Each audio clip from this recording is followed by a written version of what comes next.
नमस्कार बंधू भगिनींनो, दिगंबरा दिगंबरा श्रीपाद वल्लभ दिगंबरा किंवा देवा दत्ता देवा दत्ता देवा दत्ता देवा दत्ता असं ज्या दत्तात्रयांचं सतत स्मरण केलं जातं त्या दत्तात्रयांचा जन्मदिवस किंवा दत्त जयंती ही दरवर्षी मार्गशीर्ष शुद्ध पौर्णिमेला आपल्या देशामध्ये संपन्न केली जाते। तर या निमित्तानं दत्तात्रयांच्या अवताराबद्दल आणि त्यांच्या कार्याबद्दलचा विचार आपण प्रस्तुत व्हिडिओच्या माध्यमातून पाहणार आहोत। मी सुरुवातीलाच दत्तात्रय भगवान यांच्या चरणी नतमस्तक होतो आणि रामकृष्ण बदने या यूट्यूब चॅनलवरती आपल्या सर्वांचं मनपूर्वक स्वागत करतो।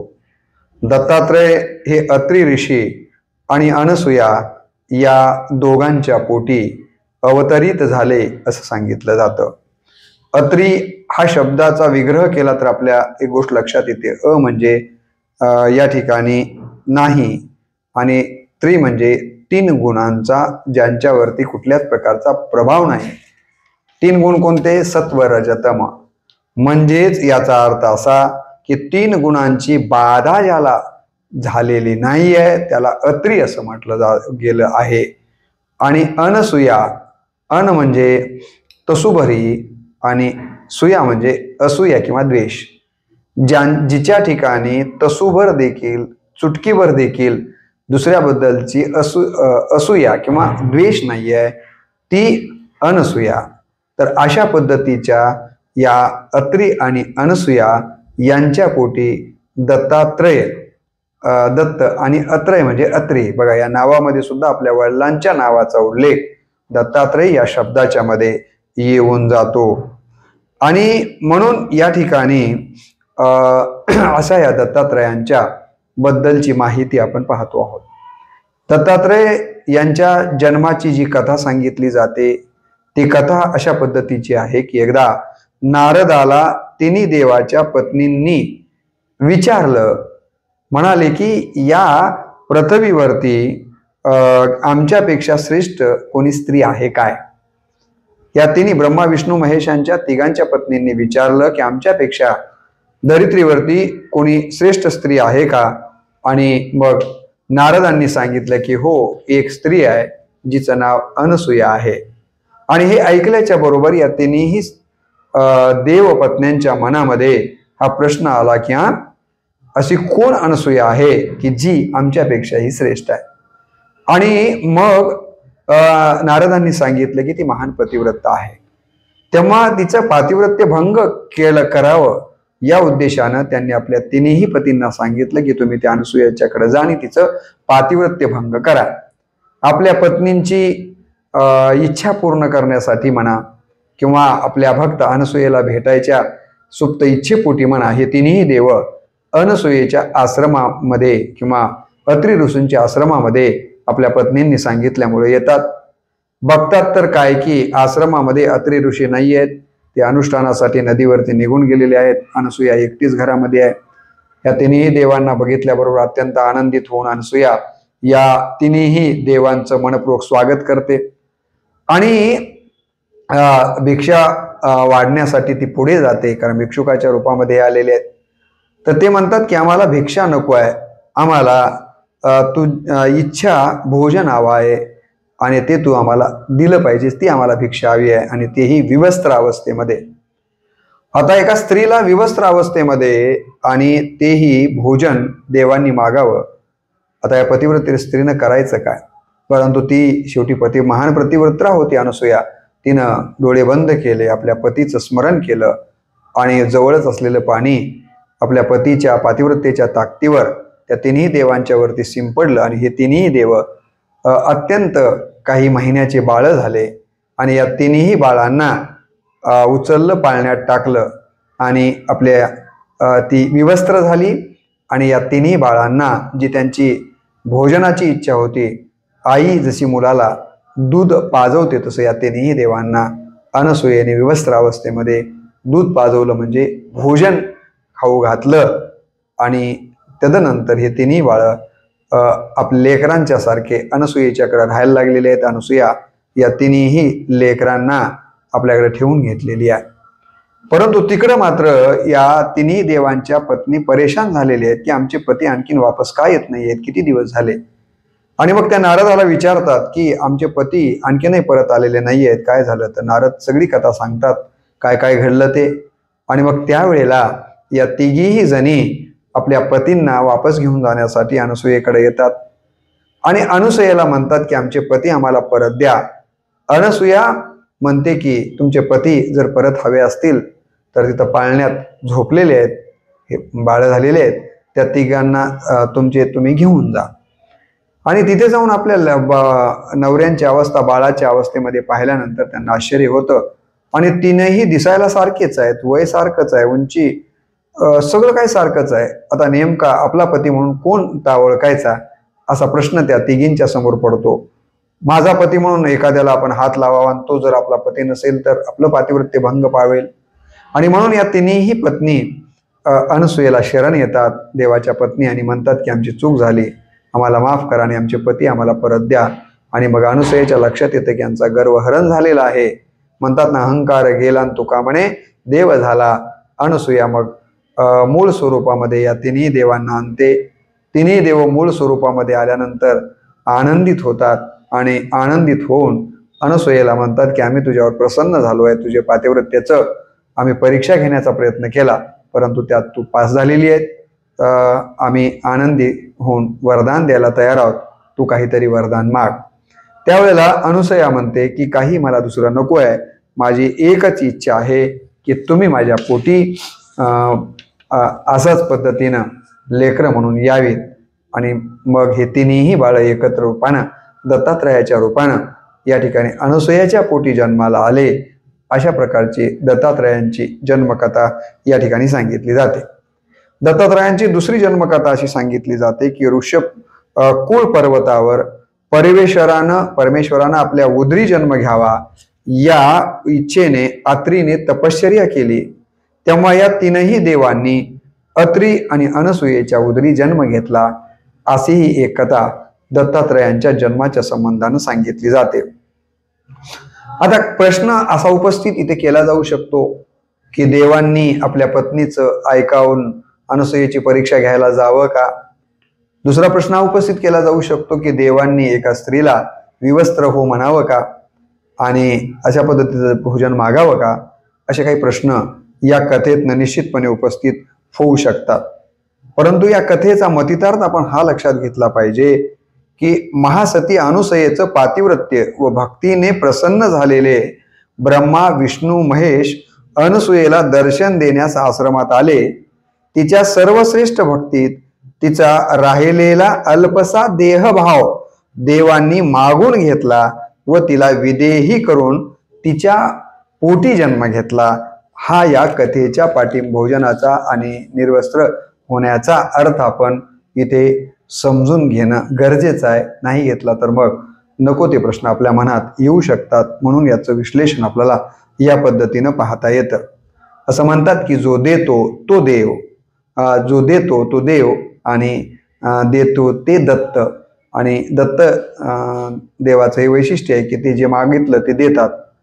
जो संकटात हाक मारतात तिथे ते उपस्थित होतात लगेच, म्हणून आपल्याकडे म्हणतात दत्त म्हणून उपस्थित झाला. दत्त या शब्दाचा तात्काळ लगेच्या लगे संकट निवारण्यासाठी जो उभा राहतो त्याला दत्त असं म्हटलं जातं. आणि दत्तात्रयांचं हे वैशिष्ट्य आहे की ज्यानं जे मागितलं त्याला ते लगेच देणं आणि आठवण केल्याबरोबर प्रसन्न होणं ही दत्तात्रयाचे गुणवैशिष्ट्ये आपल्याला पाहायला मिळतात. दत्तांनी अनेक अवतार घेतलेली आहेत ज्याचा केवळ उल्लेख करून मी आपल्या हा व्हिडिओ पुढे घेऊन जातो आहे. दत्तात्रयांनी कोणते कोणते अवतार घेतले तर योगीराजाचा अवतार घेतलेला आहे, अत्री वरद, श्रीदत्त, कालाग्निशमन, योगीजन वल्लभ, लीला विश्वांबर, सिद्धराज, ज्ञानसागर, विश्वांभरावधूत, माया मुक्तावधूत, आदिगुरु, शिवरूप, देवदेवेश्वर, दिगंबर, कमललोचन, योगमायानाथ, श्रीपादवल्लभ, श्री नरसिंह सरस्वती, या ठिकाणी अशा प्रकारचे स्वामी समर्थ असे कितीतरी अवतार, मला वाटतं साईबाबा असे अवतार या ठिकाणी श्री दत्तात्रयांचे सांगितले जातात. आणि यांचं वास्तव्य अनेक ठिकाणी आहे, देशभर आहे. त्यातले त्यात माहूरगड, गाणगापूर, कुरवपूर, नरसोबाची वाडी, कर्दळीवन या ठिकाणी दत्तात्रयांचं वास्तव्य आहे. याशिवाय बी बरेच ठिकाण आहेत, पण मी काही मोजकी ठिकाणं आपल्या समोर मांडले आहेत असं सांगितलं जातं. दत्तात्रय भारतीय संस्कृतीतील अद्वैत भक्तीचा पुरस्कार करणारे देव आहेत. त्यांचं सर्वोत्तम उदाहरण आहेत. कारण ब्रह्मा, विष्णू, महेश या तिघांचं एकत्रीकरण आपल्याला दत्तप्रभूंच्या ठिकाणी पाहायला मिळतं. अद्वैत भाव या ठिकाणी आपल्याला निश्चितपणे दत्तात्रयाच्या ठिकाणी दिसतो. शैव संप्रदाय, शाक्त संप्रदाय, वैष्णव संप्रदाय असे जे वेगवेगळे संप्रदाय शिव विष्णू यांच्यावरून वेगवेगळे केलेले आहेत ना, तर ते इथं नाही आहे. दत्तात्रयाच्या ठिकाणी शिव, विष्णू आणि ब्रह्मदेव एकत्र आहेत. आणि म्हणून या दत्तात्रयाच्या अवताराला फार महत्वाचं स्थान आहे. दत्तांना 6 हात आहेत. त्यापैकी 3 देवांची प्रतीक प्रत्येक हातामध्ये 2-2 आपल्याला दिसतात. ब्रह्मदेवाचं कमंडलू आणि माळ या ठिकाणी दत्तात्रयाच्या हातामध्ये, विष्णूचं सुदर्शन चक्र व गदा दत्तात्रयांच्या हातामध्ये आहे. तर शंकराचं त्रिशूळ व डमरू हे त्यांच्या हातामध्ये आपल्याला पाहायला मिळतं. आणि म्हणून या ठिकाणी या 6 हातांमध्ये या तिन्ही देवांचे आपल्याला प्रतीक पाहायला मिळतात. व्याघ्रांबर परिधान केलेले दत्त कसे आहेत, तर त्यांनी व्याघ्रांबर परिधान केलेल्या दत्ताजवळ 4 वेद, 4 श्वानांच्या रूपानं या ठिकाणी उभे असलेले आपल्याला दिसून येतात.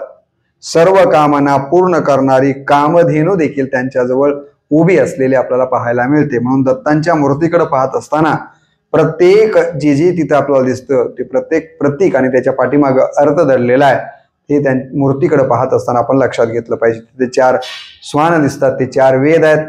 कामधेनू जी आहे, जी गाय दिसते ती भक्तांच्या सर्व कामना पूर्ण करणारी म्हणून प्रतीक म्हणून तिथं आलेली आहे. जर आपण बघितलं तर दत्तांचे अनेक शिष्य आपल्याला पाहायला मिळतात. त्यामध्ये काही शिष्यांचा उल्लेख मी करेन. परशुरामांचे वडील जमदग्नी हे दत्तांचे शिष्य आहेत.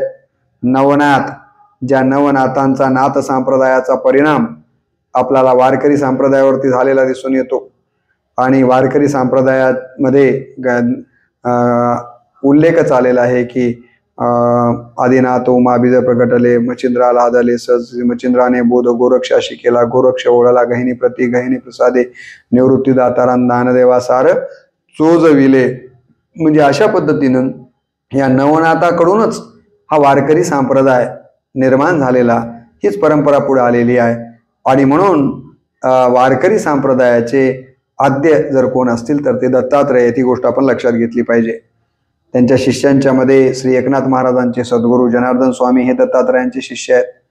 अंबाजोगाईचे दासोपंत असं म्हणतात की यांच्याबरोबर दत्तात्रय सारी पाठ खेळत असत, तेही त्यांचे शिष्य आहेत. एकनाथ महाराज देखील दत्तात्रयांचे शिष्य राहिलेले आहेत. कारण एकनाथ महाराजांच्या द्वारामध्ये द्वारपाळ म्हणून, श्रीखंड्या म्हणून या ठिकाणी दत्तांनी काम केलेलं आपल्या सगळ्यांना माहिती आहे. आणि दत्तात्रयांचे आवडते 2 या ठिकाणी दिवस सांगितले जातात. एक गुरुवार आणि दुसरा सांगितला जातो तो पौर्णिमेचा दिवस. हेही आपण लक्षात घेतलं पाहिजे. औदुंबराच्या झाडाखाली एकांतात राहणाऱ्या दत्तांना भस्म आवडतं, धेनू आवडतात, श्वान, रुद्राक्ष, स्फटिकमाळ या गोष्टी आवडतात. आपल्याला दत्तांच्या बद्दल ही जाणीव असेलच. दत्तांची जी काही पूजा केली जाते ती 3 रूपामध्ये केली जाते. एकमुखी दत्त, त्रिमुखी दत्त आणि निर्गुण पादुका, ज्याला आपण चरण पादुका म्हणतो. तर अशा 3 पद्धतीनं या ठिकाणी दत्तमूर्तीचं पूजन केलं जातं. सरस्वती गंगाधर यांनी लिहिलेले गुरुचरित्र नावाचा ग्रंथ अत्यंत महत्वाचा मानला गेलेला आहे. दत्त संप्रदायामध्ये गुरु या ठिकाणी कोणता गुरुचरित्र ग्रंथाला अत्यंत महत्वाचं स्थान आहे. आणि हा गुरुचरित्र ग्रंथ हे सरस्वती गंगाधर यांनी लिहिलेला आहे. आणि या ग्रंथाच्या पठनाला अत्यंत महत्वाचं स्थान या संप्रदायामध्ये किंवा दत्तात्रयांच्या मध्ये दिलं गेलेलं आहे। या गुरुचरित्रामध्ये एकूण 53 अध्याय असून 7385 ओव्या आलेल्या आहेत। 53 अध्याय 7385 ओव्या आलेले आहेत। याचं पारायण या गुरुचरित्राचं कोणी कोणी एकाही दिवशी करतं, कोणी 3 दिवसामध्ये करतं, तर कोणी 7 दिवसामध्ये या गुरुचरित्राचं पारायण केलं जातं। आता 7 दिवसामध्ये जर आपल्याला या गुरुचरित्राचं पारायण करायचं असेल तर त्याचा वेळापत्रक कसं असावं हेही आपल्याला या ठिकाणी पाहणं गरजेचं आहे। मार्गशीर्ष पौर्णिमेच्या पूर्वी 7 दिवस अगोदर गुरुचरित्राचं पारायण बऱ्याच ठिकाणी केलं जातं। हा ग्रंथ सिद्ध ग्रंथ असल्यामुळे याच्या पारायणामध्ये पावित्र्याला अत्यंत महत्त्वाचं स्थान दिलं जातं। सचेल स्नान करून सोहळ्यानं श्रीदत्त व आनंद नंदादीपाच्या साक्षीनं, अखंड नंदादीपाच्या साक्षीनं याचं पारायण करायचं असेल तर काय करावं लागेल? पावित्र्य पाळलं पाहिजे, स्नान करायचं सचेल, सोहळ्यामध्ये श्रीदत्ताच्या अखंड नंदादीप ठेवायचा आणि त्याच्या साक्षीनं हे पारायण करायचं आहे एका जागेवर बसून। या काळामध्ये व्रतस्थ राहायचं आहे, चटईवरच झोपायचं आहे, उपवास करून सीमोल्लंघन करायचं नाही आहे। तर असे काही नियम या गुरुचरित्र पारायणाचे आहेत, हे आपण लक्षात घेणं गरजेचं आहे। पारायण जर आपल्याला 7 दिवसाचं करायचं असेल तर पहिल्या दिवशी गुरुचरित्राचं पारायण 1 ते 9 अध्यायामध्ये केलं जातं। त्याच्यात पहिल्या दिवशी 1234 ओव्यांचं पारायण या ठिकाणी केलं जातं। दुसऱ्या दिवशी गुरुचरित्राचं पारायण हे अध्याय 10 ते 21 अध्यायापर्यंत केलं जातं, ज्यामध्ये 1212 ओव्या घेतल्या जातात। तिसऱ्या दिवशी 22 ते 29 अध्यायापर्यंत पारायण केलं जातं। ओव्यांची संख्या 1005 घेतली जाते। चौथ्या दिवशी 30 ते 35 अध्याय पारायणासाठी घेतले जातात आणि त्या दिवशी 1070 ओव्यांचं पारायण केलं जातं। 5व्या दिवशी 36 ते 38 अध्यायापर्यंत पारायण केलं जातं। याची ओवी संख्या त्या दिवशीची 899 आहे। 6व्या दिवशी 39 ते 43 अध्यायापर्यंत पारायण केलं जातं आणि त्या दिवशीच्या ओव्या 959 आहेत। आणि सप्तम दिवस म्हणजे 7व्या दिवशी 44 ते 53 अध्यायापर्यंत या ठिकाणी पारायण केलं जातं, 1006 ओव्या। तर अशा पद्धतीनं हे 7 दिवसाचं पारायण करण्याचा नियम सांगितला गेलेला आहे। जर आपल्याला 3च दिवसामध्ये पारायण करायचं असेल तर पहिल्या दिवशी 1 ते 24 अध्यायापर्यंत आपण पारायण केलं पाहिजे। दुसऱ्या दिवशी आपण 25 ते 37 पर्यंत अध्यायांचं पारायण करा आणि तिसऱ्या दिवशी आपण 38 ते 53 अध्यायापर्यंत पारायण केलं पाहिजे। असा 3 दिवसाच्या पारायणाचा नियम सांगितला गेलेला आहे।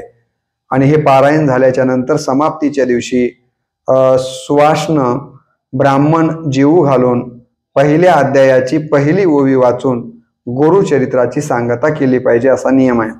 दत्त जयंतीच्या दुसऱ्या दिवशी भंडारा घालून दिगंबरा दिगंबरा श्रीपाद वल्लभ दिगंबरा या मंत्राचा जप केला पाहिजे असं सांगितलं जातं। त्याचबरोबर अवधूत चिंतन श्री गुरुदेव दत्त याचा देखील आपल्याला जयघोष करायचा आहे भंडाराच्या नंतर। आणि भजन म्हणायचे की गुरु महाराज गुरु, जय जय परब्रह्म सद्गुरु, गुरु महाराज गुरु, जय जय परब्रह्म सद्गुरु। या प्रकारच्या पुढे चारी मुक्ती दाता तोहा उदार कल्पतरू ही प्रार्थना गाऊन दत्त जयंतीचा उत्सव संपन्न करावा असा नियम या ठिकाणी सांगितला गेलेला आहे। दत्तात्रयांनी 24 गुरु मानलेले आहेत। त्यांच्या किती गुरु आहेत दत्तात्रयांचे? 24 गुरु सांगितले गेलेले आहेत। आता हे कोणते कोणते 24 गुरु दत्तात्रयांनी सांगितले याच्याबद्दलचाही थोडक्यात विचार, केवळ त्याच्या नामोल्लेख मी आपल्या समोर ठेवतो। दत्तात्रयांनी जे 24 गुरु मानले त्यातला पहिला गुरु पृथ्वी आहे, दुसरा गुरु वायू आहे, तिसरा गुरु आकाश आहे, चौथा गुरु अग्नी आहे, 5वा गुरु जल आहे, 6वा गुरु चंद्र आहे, 7वा गुरु सूर्य आहे, 8वा गुरु कबूतर आहे, 9वा गुरु अजगर आहे, 10वा गुरु समुद्र आहे, 11वा गुरु पतंग आहे, 12वा गुरु माशी आहे, 13वा गुरु हत्ती आहे, 14वा गुरु ब्रह्मर आहे, 15वा गुरु हरिण आहे, 16वा मासा, 17वा पिंगला, 18वा टिटवा, 19वा लहान मूल, 22वा गुरु कुमारी कन्या, 21वा गुरु शरकर्ता, 22वा सर्प, 23वा कोळी गुरु आहे, 24वा आळी आहे. आणि अशा पद्धतीनं या ठिकाणी दत्तात्रयांनी 24 गुरु मानलेले आहेत. म्हणजे गुरु कसे असावेत, ज्याच्यापासून जो जो आपण गुण घेतला त्याला गुरु मानावं, या पद्धतीचा एक आदर्श यामधनं आपल्याला घेण्यासारखा आहे. महाराष्ट्रामध्ये महानुभाव संप्रदाय असेल, नाथ संप्रदाय असेल, वारकरी संप्रदाय असेल, समर्थ संप्रदाय असेल व दत्त संप्रदाय, हे जे महत्त्वाचे 5 संप्रदाय आहेत, या 5ही संप्रदायावरती मला असं वाटतं की दत्तात्रयांचा प्रभाव आहे. हे 5ही संप्रदाय दत्ताची उपासना करताना दिसतात. म्हणजे दत्तात्रय या देवाला किती महत्त्व दिलं गेलेलं आहे ही गोष्ट लक्षात घ्या की महाराष्ट्रातले जे प्रमुख 5 संप्रदाय आहेत, ज्याचा उल्लेख यापूर्वी मी केला, ज्यामध्ये महानुभाव संप्रदाय येतो, नाथ संप्रदाय येतो, वारकरी संप्रदाय येतो, समर्थ संप्रदाय आणि दत्त संप्रदाय. आणि हे 5ही संप्रदाय हे दत्ताची उपासना करतात. कोणीही दत्ताच्या उपासनेला हेय मानत नाही आहे. यावरून दत्तात्रयचं महत्त्व किती महत्त्वाचं आहे ही गोष्ट आपल्या लक्षात आल्याशिवाय राहत नाही आहे. श्रीपाद वल्लभ हा दत्तांचा पहिला अवतार मानला जातो. श्री नरसिंह सरस्वती दुसरा अवतार मानला जातो. तर स्वामी समर्थ हे तिसरे अवतार मानले जातात.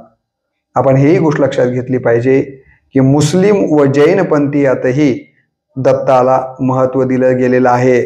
मुस्लिमामध्ये फकीर म्हणून, तर जैनामध्ये नेमिनाथ म्हणून या ठिकाणी दत्ताची पूजा केली जाते. ही गोष्ट देखील आपण प्रामुख्याने लक्षात घेणं गरजेचं आहे. आणि अशा या दत्तात्रयांची आरती आपण नेहमी म्हणतो, ती आरती एकनाथ महाराजांनी लिहिलेली आहे. संतांनी दत्तात्रयांच्या बद्दल वेगवेगळ्या प्रकारच्या रचना रचलेल्या आहेत. आता त्या विस्तारामध्ये मी न जाता केवळ नाथांची जी आपण नेहमी आरती दत्तात्रयांची म्हणतो त्यातलं एक कडवं घेऊन आपण हा व्हिडिओ समाप्त करणार आहोत. आपल्याला सगळ्यांना माहिती आहे ती आरती नाथ महाराजांनी लिहिलेली, एकनाथ महाराजांनी.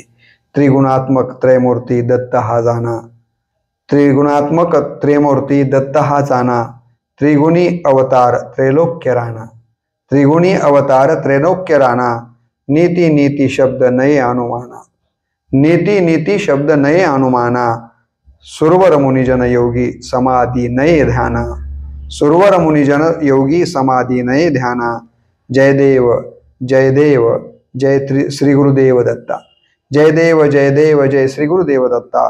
आरती ओवाळिता हरली भवचिंता, जय देव जय श्री गुरुदेव दत्ता. अशी आपण अत्यंत भावनेने या ठिकाणी दत्तात्रयांची आरती करत असतो. आणि या दत्तात्रयांचा खूप मोठा प्रभाव भारतीय माणसांच्या वरती झालेला आहे. महाराष्ट्रामध्ये नांदेड जिल्ह्यामध्ये माहूर या ठिकाणी अनेक लोक भाविकतेनं तिथे जाऊन दत्तात्रयांचं दर्शन घेतात. माझ्या घरामध्ये देखील माझ्या वडिलांचं नावच दत्तात्रय राहिलेलं आहे. माझ्या मुलीचं नाव मी रेणुका अशा पद्धतीनं ठेवलेलं आहे. आणि ज्या गावात माझा जन्म झाला ते म्हणजे देवकरा तालुका अहमदपूर, या गावची ओळख जर कशामुळे असेल तर माझ्या गावाला गहिनीनाथ देवस्थान आहे, जे नवनाथांच्या पैकी एक नाथ गहिनीनाथ होऊन गेले. आणि या गहिनीनाथांनी दत्तात्रयांपासूनच ही आलेली परंपरा आहे. आणि म्हणून दरवर्षी माझ्या गावामध्ये या दत्त जयंतीच्या निमित्तानं गहिनीनाथ देवस्थानाकडं 10 ते 15,000 लोकांच्या उपस्थितीमध्ये दत्त जयंती साजरी केली जाते. भागवत कथा, रामकथा, कीर्तन आणि दर सोमवारी 12 महिने या ठिकाणी दत्तांच्या संबंधानं या ठिकाणी अन्नदान ज्ञानदान घडतं. केवळ माझ्या गावीच दत्तोपासना केली जाते असं नाही आहे. तर आपण जर बारकाईने बघितलं तर महाराष्ट्रातच नाही तर संपूर्ण देशभर दत्तोपासक मोठ्या प्रमाणावर आपल्याला पाहायला मिळतात. आणि दत्त जयंतीच्या कालावधीमध्ये तर 8 दिवस सर्वत्र दत्तोपासना मोठ्या प्रमाणावरती केली जाते। अशा या दत्तात्रय देवतेबद्दलच्या जन्मकथा आणि त्यांच्याबद्दलची आणखीन काही माहिती आपल्याला व्हावी आणि या निमित्तानं दत्तात्रयांचं स्मरण घडावं एवढ्याच प्रामाणिक उद्देशानं हा व्हिडिओ बनवलेला होता। आपण त्याचं श्रवण केलात। केवळ आपल्यापुरताच हा विचार मर्यादित न ठेवता दत्त जन्मोत्सवाच्या निमित्तानं असो की अन्य वेळी असो हा विचार आपण इतरांपर्यंत पोहोचवावा अशा प्रकारची सर्व श्रोते मायबापांकडनं मनपूर्वक नम्र अपेक्षा व्यक्त करतो आणि दत्तात्रयांच्या चरणी पुनश्च एकदा नतमस्तक होतो आणि दत्तात्रयांना विनंती करतो की आपण आम्हा सगळ्या भक्तांच्या संकटाला धावून यावं आणि आमच्या आयुष्यामध्ये कुठल्याच प्रकारचं संकट येणार नाही आहे यासाठी आपला सततचा आशीर्वाद आमच्यावरती असू द्यावा एवढंच या ठिकाणी मनोकामना व्यक्त करून मी या ठिकाणी व्हिडिओला पूर्णविराम देतो। दिगंबरा दिगंबरा श्रीपाद वल्लभ दिगंबरा दिगंबरा दिगंबरा श्रीपाद वल्लभ दिगंबरा दत्तात्रय महाराज की जय।